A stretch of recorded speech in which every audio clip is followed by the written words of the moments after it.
Vamos a darle grabar acá. Correcto. Vamos a comenzar con la parte donde nos habíamos quedado, que era la administración financiera estatal. El Estado, al igual que las empresas privadas, maneja dinero, pero, pero hay una diferencia en la manera en que el Estado obtiene el dinero. No es lo mismo. Las empresas privadas normalmente obtienen sus recursos financieros a partir de la producción y posterior venta de sus productos o servicios. Es decir, una fábrica elabora productos, los vende y a través de eso genera sus ingresos. Pero el Estado no, porque el Estado en general no es un productor de bienes, sí de algunos servicios, porque el Estado produce servicios, pero esos servicios generalmente son gratuitos, es decir, no, no están amarrados a un cobro, aunque sí algunos, ¿no? Por ejemplo, usted va a sacar su DUI, le cobran, aunque esa es una empresa privada, Mulbauer se llama la empresa de los DUIs, pero es a nombre del Estado, ¿no? O usted va a la alcaldía, pide una acta de nacimiento, obviamente le van a cobrar. Pero en general el Estado no tiene fondos así suficientes para poder autosostenerse. Entonces la única manera que tiene el Estado de autosostenerse es a través de la aplicación de leyes tributarias. Eso lo vamos a ver más adelante cuando vemos la estructura del presupuesto. ¿Qué tan importantes son los impuestos para el Estado? Entonces habíamos hablado en la clase pasada lo que eran las finanzas públicas, que es lo mismo que la administración financiera del Estado. Es decir, cuando hablamos de finanzas públicas nos estamos refiriendo precisamente a eso. Son un conjunto de principios, normas y procedimientos los cuales regulan la captación, custodia y posterior erogación y control de fondos públicos. También vimos en un esquema esta definición, creo que por ahí nos quedamos. Es un conjunto, ¿no? O sea, son varias. Principios. Los principios son como esas reglas generales, habíamos hablado en la última clase, que determinan la manera en que se deben hacer las cosas, no solamente en cuestiones de finanzas públicas, sino que los principios están prácticamente en todo. Principios morales, religiosos, técnicos, etc. ¿no? De los principios, que son esas grandes reglas, se derivan las normas, que ya son reglas mucho más concretas, ¿no? Hay normas generales, eso lo vamos a ver más adelante, y hay normas específicas. Y de las normas se derivan los procedimientos, que ya los procedimientos estamos hablando de cómo se van a hacer las cosas, es decir, los paso a paso de cómo se va a hacer determinada actividad. Entonces, eso es una estructura piramidal, les decía yo, de que piramidal porque viene como de una especie de pirámide de los principios, desglosamos normas generales, normas específicas, y la base de toda esa pirámide son procedimientos. Ahora bien, ¿qué hace todo esto? Esto regula. ¿Qué va a regular? La forma en que el Estado capta. La captación es cuando el Estado recibe la plata, ¿no? Ya sea a través de un banco, porque normalmente los impuestos se pueden pagar en un banco, o si no, vamos directamente a una oficina del Ministerio de Hacienda a través de la Dirección de Tesorería, que es la que capta ese dinero. Ese dinero hay que custodiarlo, es decir, guardarlo, tenerlo seguro. Erogarlo, eso es pagar, o sea, ese dinero a la larga se paga, se le entrega a otras personas, llámese empleados públicos, proveedores, etcétera, otras personas que le prestan servicios al Estado. Y el control, que es bien importante, es decir, el control viene posterior a la erogación. Cuando ya la erogación se ha hecho, hay que controlar a quién se le dio, cómo se le dio. De hecho, en la actualidad, porque a mí siempre me gusta relacionar los temas con la realidad actual, pues ahí tenemos a la Corte de Cuentas de la República, que es la que se encarga de verificar este control. Y pues ya hay casos ahí, ¿no? El caso de los $300 que se le dio a la población, ahí hay 100,000 personas que no se sabe quiénes son, ni bajo qué criterios se le dieron.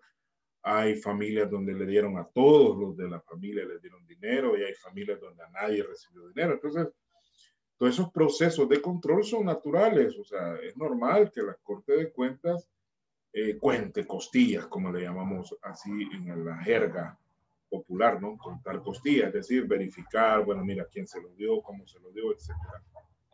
Todo alrededor de la figura de los fondos públicos, que es ese dinero que el Estado percibe y que usted nunca debe dejar de reflexionar sobre esta cuestión. Todos los fondos públicos son fondos de todos nosotros, es decir, cuando un gobierno nos da comida, nos da dinero o cualquier otro beneficio, no es que el gobierno, el gobierno nos regala, no, ese es nuestro dinero. O sea, lo menos que puede hacer el Estado es invertir ese dinero de buena manera. Yo no estoy en contra de los paquetes familiares, a mí me han traído, ¿no? 3 veces, pero ¿hasta qué punto eso puede ser lo normal? No es lo normal. Bueno, claro, va un esquema de pandemia o de alguna otra crisis, es normal que el Estado regale, o sea, no regale, sino que le asigne recursos a las personas. Pero pasado ese momento de crisis, las personas deben tener capacidad propia para generar sus propios ingresos y comprar su propia comida, comprar su propia vivienda. Pero el problema es el enfoque asistencialista que a veces se le da al Estado, donde el Estado regala, el papá Estado, ¿no? Que nos protege, nos da comida, nos da vivienda, nos da todo. Y a cambio de eso, pues debemos nosotros ser consecuentes y apoyar ese gobierno. No le veo yo porque eso no es sostenible en el tiempo. O sea, nos pueden regalar comida para 3 meses, pero ¿será que nos pueden regalar comida para toda nuestra vida? No es posible.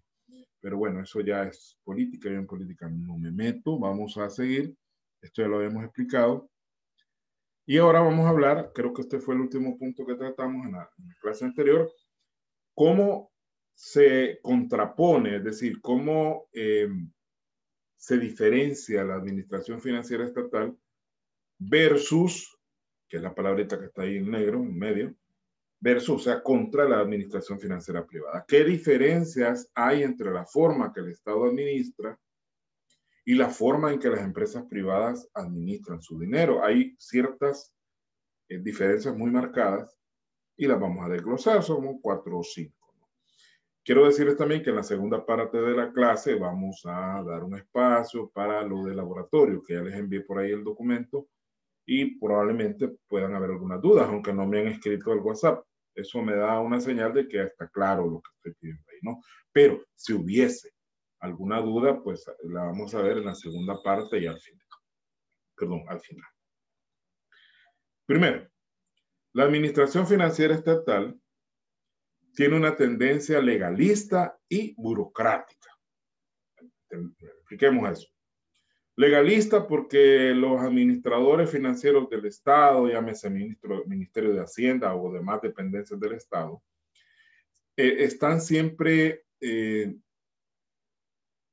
todo lo que se hace o deja de hacerse en el Estado debe pasar, perdón, aquí se me fue, por cuestiones legales, es decir, todo va con base en leyes, no es que porque a mí se me ocurrió y porque mire me equivoqué, yo voy a hacer algún cambio en el presupuesto, por ejemplo, sino que todo debe pasar por cuestiones legales, debe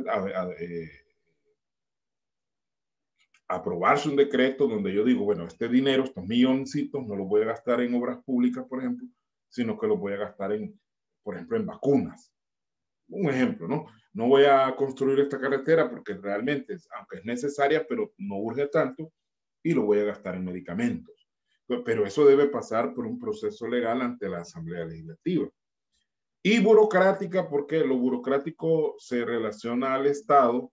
La palabra burocracia, de hecho, toda palabra que usted vea que termine en cracia, cracia es poder, ¿verdad? Democracia, el poder del pueblo, y hay otras palabras que terminan en cracia, la meritocracia, que el poder está en los méritos, la dedocracia, que también existe, aunque uno dice es una palabra inventada, pero no, es una palabra aceptada por la RAE, o sea, por la Real Academia Española de la Lengua, que es la dedocracia, es decir, bueno, por dedo, ¿eh? Pongamos a este, pongamos a aquel, solo señalamos a la persona, es dedocrático. Y bureau, que es una palabra de origen francés que significa escritorio, así originalmente, pero también significa oficina. Entonces, burocracia quiere decir el poder de la oficina, el poder de los funcionarios. Uno de los problemas que tiene la administración pública es su excesiva burocracia, es decir, todo pasa por papeles, hay que escalar tantas copias, pasa por un montón de oficinas antes de que algo sea aprobado. No es tan sencillo como en la empresa privada, que tiene una tendencia más discrecional, lo cual significa que en la empresa privada pues no hay necesidad de pasar por leyes para empezar. Hay muchas decisiones que no se toman con base en leyes, sino en base a la decisión de los administradores. Y la burocracia pues mínima, ¿no? Sí existe, ¿no? Porque hay procesos, pero no hay tanto paso para hacer un determinado trámite. Esa es la discrecionalidad. Discrecional quiere decir que yo hago las cosas conforme yo considero, no hay una ley que me... Aunque hay que aclarar, ¿verdad? Que la administración financiera privada también está amarrada a leyes, porque hay leyes tributarias, leyes laborales, leyes mercantiles que rigen de alguna manera la forma en que se van a hacer las cosas, pero es mucho más libre, pues no es como la estatal donde las leyes se imponen. Ahora bien, en el caso de la administración financiera estatal, los planes son rígidos y en la administración financiera privada, los planes tienden a ser flexibles. ¿Qué significa esto? Que cuando se elabora el presupuesto de la nación y se aprueba por la asamblea y todo lo demás, esto se vuelve, como es una ley de la república, no se puede modificar de manera tan sencilla. Ya lo habíamos hablado de eso en el punto anterior. Es decir, la rigidez significa que si un plan, un presupuesto, por ejemplo, a nivel público se aprueba y luego se quiere modificar, pues hay un proceso legal que seguir prácticamente similar al proceso que se hizo para aprobarlo originalmente. Es el mismo proceso. O sea, usted dice, voy a dejar de estos millones, los voy a pasar para otra partida, o sea, otro rumbo. Tengo que ir a la asamblea, a pedir que me lo aprueben y todo el proceso de ley que esto implica. En cambio, en la administración financiera privada, pues los planes son flexibles, ahí se pueden cambiar cifras sin necesidad de hacer tanto alboroto, porque la administración financiera privada pues no está sujeta a esos procesos legales. Ya lo habíamos dicho al principio. Entonces, por eso los planes a nivel de administración financiera privada son flexibles, o sea, pueden ser modificables en la medida que esto sea necesario. Esta diferencia es bien marcada y bien importante que la entendamos. En la administración financiera del Estado hay una antelación de gastos sobre ingresos. Esto significa que el Estado fíjese bien, primero presupuesta gastos. Primero dice, bueno, voy a gastar tantos millones en salud, voy a gastar tanto en educación, tanto en seguridad pública, voy a gastar tanto en agricultura, voy a gastar tanto en fomento de actividad económica. Primero hace su plan de gasto y cuando ya tiene el plan de gasto empieza a pensar de dónde va a salir el dinero para financiar eso. Y ese es uno de los grandes problemas de la administración financiera estatal. Primero se establecen gastos y luego de dónde van a salir los ingresos necesarios para cubrir su gasto. Entonces, esto implica un riesgo de por sí, o sea, per se, como dicen algunos analistas, per se quiere decir, de por sí ya es un problema, porque la naturaleza del Estado implica primero pensar en lo que se va a gastar y luego pensar en de dónde se va a sacar el dinero para poder financiar esas actividades que se va a gastar. Y la fuente principal de los recursos que el Estado tiene, y eso lo vamos a ver cuando lleguemos al presupuesto, es precisamente la aplicación de leyes tributarias. El IVA, que es la principal fuente de ingresos del Estado, hay que aclararlo, de todas las fuentes que el Estado tiene, el IVA es su principal fuente de ingresos. De hecho, entre un 70 a 75% de todos los ingresos que el Estado percibe vienen del IVA. Y el otro 25% vienen de los otros impuestos como el impuesto sobre la renta, las contribuciones especiales, etc. pero el principal fuente de ingresos del Estado es el IVA. El problema es que los impuestos dependen de la actividad económica del país. Si hay actividad económica, hay más recaudación de parte del Estado. Y si la actividad económica baja, obviamente, al haber menos ventas, al haber menos movimiento económico, obviamente la recaudación cae, que es lo que ha pasado con la pandemia. Es decir, al haber menos actividad económica, el Estado se queda sin plata, ¿no? Ahora, ¿qué pasa en la administración financiera privada? Ahí es al revés. Antelación de los ingresos sobre los gastos. Las empresas privadas, cuando hacen sus presupuestos, si es que los hacen, porque hay empresas, sobre todo medianas, pequeñas y micros, que no hacen presupuestos. A menos que se los pida algún banco o alguna entidad del gobierno, como con la MIPE, por ejemplo, que les pueda pedir un presupuesto. Pero normalmente no lo hacen. Pero cuando se hacen los presupuestos, si usted se acuerda, sí, creo que ya llevaron presupuesto, la empresa privada primero proyecta ventas, es lo primero que hay que hacer un pronóstico de ventas. ¿Cuánto pensamos vender este año? Tantos miles. Y con base en ese valor que hemos proyectado de ingresos, empezamos a desglosar gastos, no al revés como hace el Estado. Entonces, ahí se ve bien marcada la diferencia, ¿no? El Estado primero piensa en lo que va a gastar y después en de dónde va a salir el dinero, mientras que la empresa privada primero piensa en cuánto dinero le va a ingresar y con base en ese nivel de actividad proyecta gastos. Entonces es una diferencia bien importante. Me atrevería a decir que la más importante en cuanto a todas las que estamos viendo. La administración financiera estatal persigue siempre fines de beneficio social, porque el Estado está diseñado para ayudarle a la gente. Es decir, el Estado, su función es servir a toda la población para que la población pueda acceder a cosas que normalmente no tiene. Por ejemplo, hay una función del Estado económicamente establecida que es la redistribución del ingreso. El Estado sabe y está consciente de que de toda la población hay un porcentaje que no tiene suficientes ingresos. Hay gente que no tiene empleo, hay gente que sí tiene un empleo, pero muchas veces ese empleo es informal y obviamente no le alcanza para lo mínimo, ¿verdad? Entonces tiene déficit en sus ingresos. No se olviden de reportar la asistencia en el chat, por favor, para que no vayan a quedar fuera. Y obviamente al haber esa desnivel, si lo llamamos de esa manera, o esa desigualdad en cuanto a los ingresos, el Estado tiene que buscar alternativas para ayudarle a esas personas que no tienen suficientes ingresos. Y ahí viene el hecho de que haya salud gratuita, educación gratuita, personas que no pueden pagar un colegio o una universidad privada, pues van a la nacional o van a una institución, una escuela pública.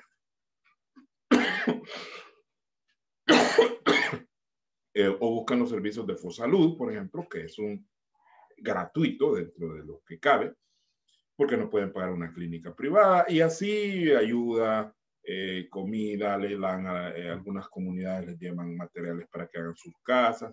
Todo eso es parte de la redistribución del ingreso, que es parte del beneficio social que el Estado debe procurar.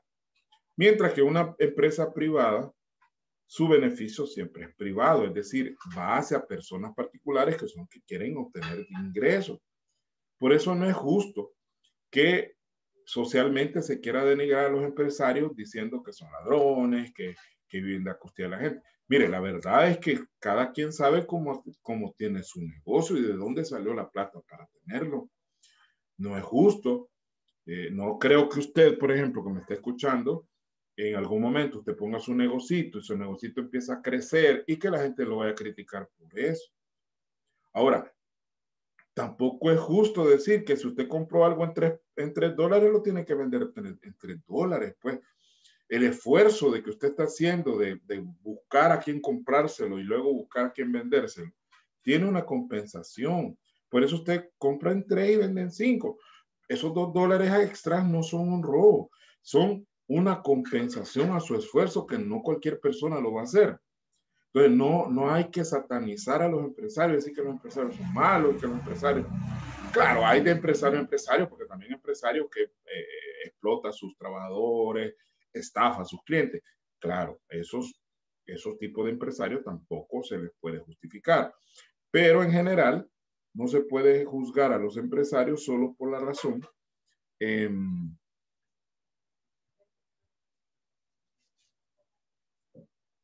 Correcto, Carlitos, no hay problema. Gaby, de todas maneras estoy grabando la clase y va a subirse al canal de YouTube para que lo pueda ver él después. Sí, por los que tienen problemas ahorita de conexión, no se preocupen. Yo sé, eso es parte de los bemoles, como dicen, de la actividad, ¿no? De este tipo de normalidad en que estamos. Bueno, entonces la empresa privada busca siempre un beneficio particular para una o varias personas que son las que se están enriqueciendo, y eso es parte del sistema capitalista en el cual nosotros vivimos. No lo podemos obviar. Bien, también vamos a hablar de la hacienda pública. O sea, nos vamos a trasladar ahora a la Constitución de la República, del artículo 223 en adelante, 223 en adelante, para que usted tenga la referencia. ¿Qué es la hacienda pública? O sea, no estamos ya hablando de finanzas públicas, sino de la hacienda pública. ¿Qué vamos a entender por hacienda pública? Entonces, ¿qué forma parte o qué forma la hacienda pública? Dice aquí la Constitución de que la hacienda pública está formada primero por sus fondos y valores líquidos. Los fondos son el dinero que el Estado maneja y cualquier otro valor que, aunque no sea dinero en efectivo, pero pueda ser fácilmente convertible en dinero. Esos son los valores líquidos. La palabra liquidez, y eso lo vimos en contabilidad, se refiere precisamente a dinero en efectivo o algo que se pueda convertir fácilmente en dinero. Sus créditos activos, es decir, todo lo que al Estado se le debe. El Estado es acreedor de muchas personas por diversos motivos. Puede ser por impuestos. Hay gente que le debe dinero al Estado por impuestos. Hay gente que le debe dinero al Estado porque el Estado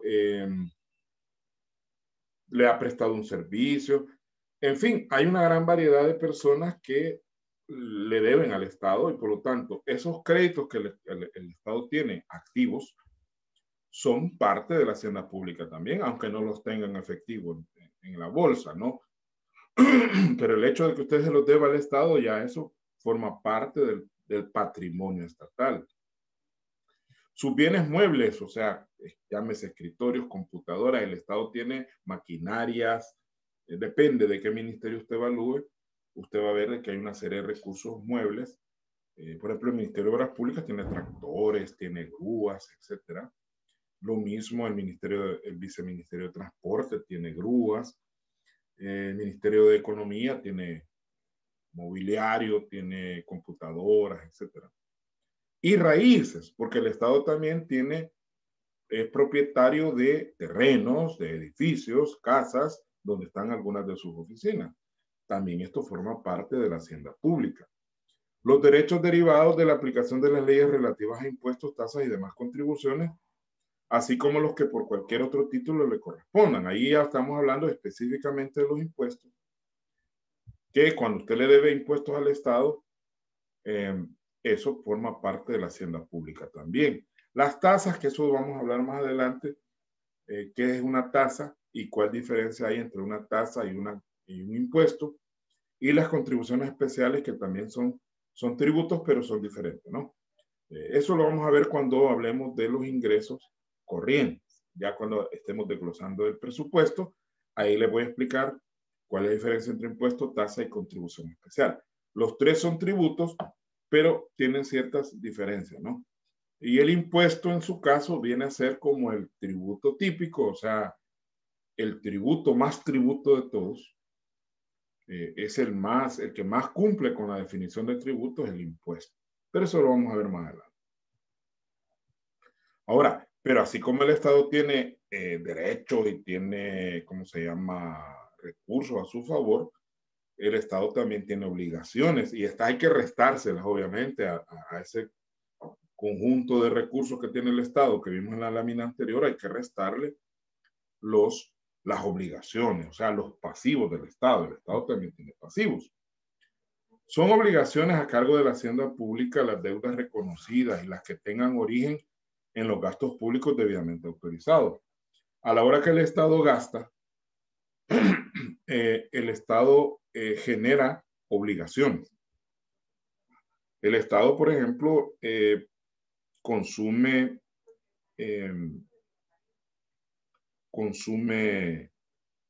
energía eléctrica, por ejemplo. Sus dependencias están conectadas al sistema de energía eléctrica.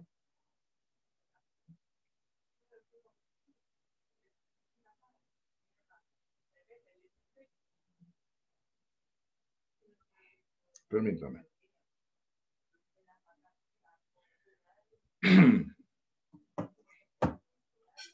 Entonces, el Estado necesita energía eléctrica, obviamente que la factura de consumo de energía va llegando todos los meses. Y eso, si el Estado no le paga en su momento, pues se convierte en una obligación que va a ir restada o disminuida a los recursos que mencionamos anteriormente. Todos los ingresos de la hacienda pública formarán un solo fondo. Esta es otra situación que la misma Constitución establece. Todo lo que el Estado recauda va a un solo fondo.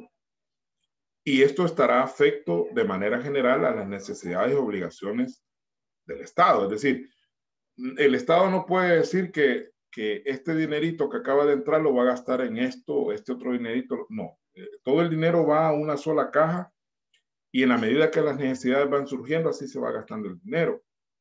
Pero hay casos especiales, por eso dice, la ley podrá, sin embargo, dice, afectar determinados ingresos al servicio de la deuda pública, por ejemplo.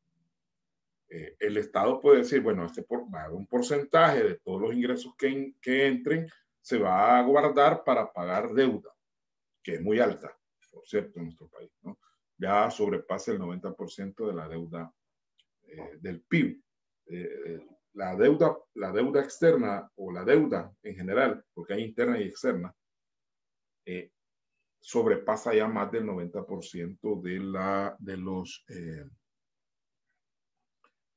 del Producto Interno Bruto, que es todo lo que produce el país en un año. O sea que nosotros debemos, como El Salvador, más del 90% de lo que se produce en un año. Claro, eso no hay que pagarlo en un año, esa deuda es para varios años, pero así de fregados estamos. O los donativos podrán asimismo ser afectados para los fines que indique el donante. Cuando nos donan dinero, hay países que nos dicen, vaya, aquí van 30 millones, como hizo México, por ejemplo, que se supone que donó 30 millones de dólares a El Salvador. Úsenlo en lo que ustedes consideren conveniente. Ahí no hay problema. Pero hay donantes que dicen, vaya, mire, este dinero se lo vamos a donar, pero quiero que lo inviertan en educación.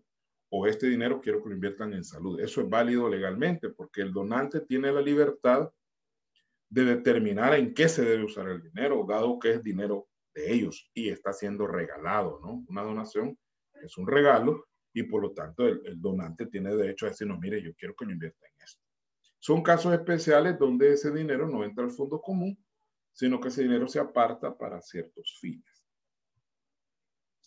Cuando la ley lo autorice, el Estado para la consecución de sus fines podrá separar bienes de la masa de la hacienda pública, o sea, dinero, o pueden ser edificios, pueden ser mobiliario, otras cosas.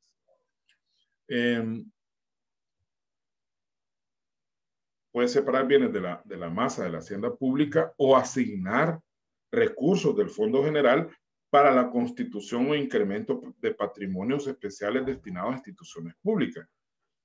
Es decir, cuando se han creado nuevas instituciones, en su momento, por ejemplo, el ISDEM, que es el Instituto Salvadoreño de Desarrollo Municipal, que se creó, les decía, allá por los años 80, obviamente se crea la institución, pero esa institución necesita un edificio, necesita mobiliario, necesita dinero. ¿De dónde va a salir ese dinero? Del fondo de la nación. De ahí se separa una parte, vaya, aquí están estos $20,000, aquí están estos $100,000 para que se cree esta institución. Eso es válido hacerlo también. Cuando se crean nuevas instituciones, pues que del Fondo General de la Nación se separe parte del dinero y eso se le transfiera a esa institución para ser creada o si ya existe, pues para incrementar de alguna manera el patrimonio de esa institución que ya existe. El órgano ejecutivo en el ramo correspondiente, o sea, en este caso en el ramo de Hacienda, pero se llama Ministerio de Hacienda, tendrá la dirección de las finanzas públicas y estará especialmente obligado a conservar el equilibrio del presupuesto. Esto es bien importante. El equilibrio significa que los ingresos estén en concordancia, más bien que los gastos estén en concordancia con los ingresos y que de alguna manera todo el dinero que se piensa recibir, porque ese es el otro problema, que en el presupuesto los gastos son ley, es decir, ahí dice, se va a gastar $1,000 en papelería, eso es ley. Lo que no es ley son los ingresos, porque los ingresos dependen, ya explicamos eso, de la actividad económica del país para recibir esos ingresos. Entonces yo puedo proyectar que voy a recibir $3,000 millones en IVA, pero puede ser que solo reciba 2,000. Entonces ahí es donde viene el problema del equilibrio, que aunque el presupuesto sea diseñado equilibradamente, pero a la hora de ejecutarlo no se da tal equilibrio, es decir, hay un desequilibrio o un desbalance entre los ingresos y los gastos. Eso hasta donde sea compatible con el cumplimiento de los fines del Estado, es decir, esto de compatible significa pues que no podemos descuidar salud, educación, seguridad pública por un problema presupuestario. Hay que ver de dónde se saca el dinero y ahí es donde viene el financiamiento. Cuando el Estado proyecta que no va a recibir suficientes ingresos normales para funcionar, entonces la única alternativa que le queda es endeudarse. Y eso debe ir dentro del presupuesto también, en qué medida nos vamos a endeudar. El problema es que el nivel de endeudamiento del país ya llegó o sobrepasó los límites naturales o saludables que podíamos tener.